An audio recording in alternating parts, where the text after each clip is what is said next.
tu na kan hmula mi ki hair reduction machine ania helai hi atui thunna nia hei a pai chuana chuan hei por ke bulvi luna ni ta hi a fuse ania chuan hei engemaw current kal sual ang deuh khalu ta se ten amain kat don ta hi an ro saklia an ni lo kha apoi mo a chuan hi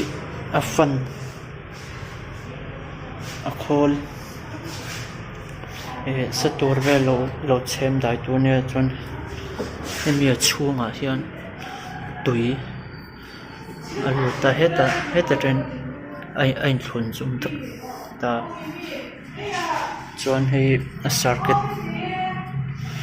ania chuan hei a gan ti mai la hoi tu na hi current ti lan khai mi a vo lu na hi anita te hian ei a bat to na nita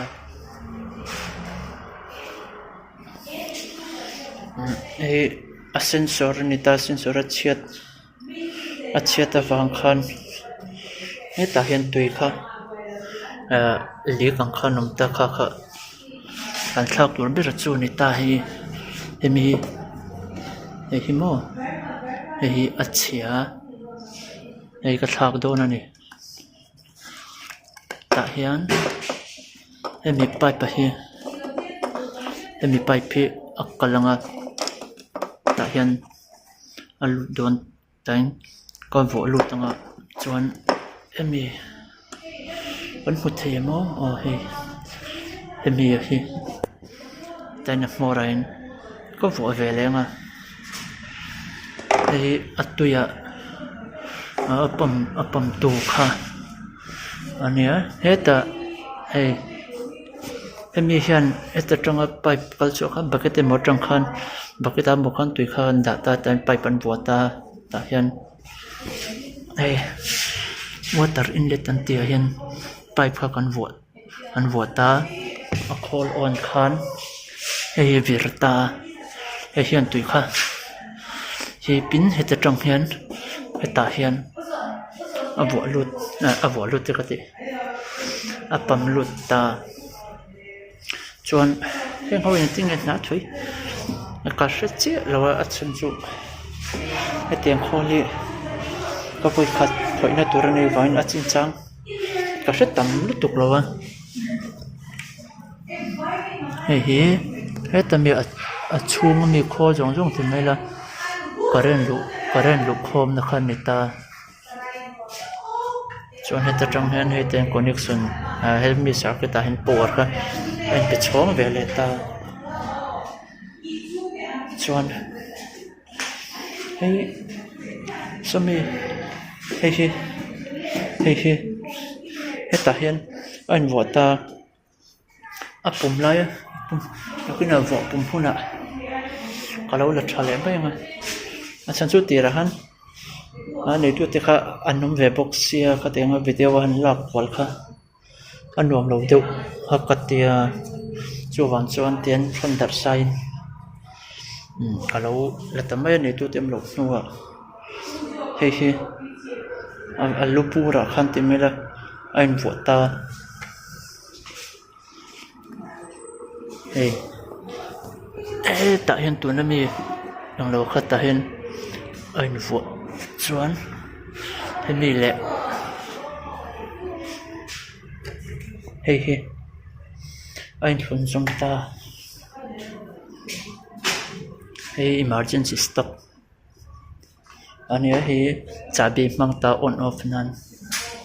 an on kha chuan heta hian alo lang tai tot sri kanita chuan hemi ako huaw wa hi chu hemi chin hi hemi konita hei carbon laser anita anka walk tek thin ang kha ania hei po hi ni chen miang de tho kha ni hei LCD vek chuan hei pawh power cable tho ania tui mang tho ni hei pawh tui thun na tho ni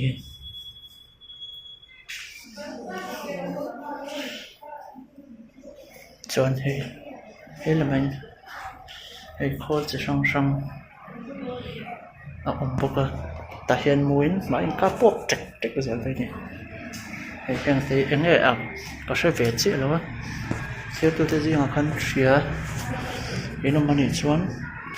in lo sawi fiah mai dawn enge nih ka hre ve chiah lo hei heng te maw enga tan ngen hman ka hre lo in hman ro chi hrang hrang kha tih fai na nge ni tiang ve a se chu skin care ni ha chu tih fai ka ring chiah lo ha chu skin ani si lo a ti jong kan ni ro se na ka tan haru tu chuan a zo har lu tu palang hei em thấy mới người ta nhìn mình cả cũng không vui đâu này cả sao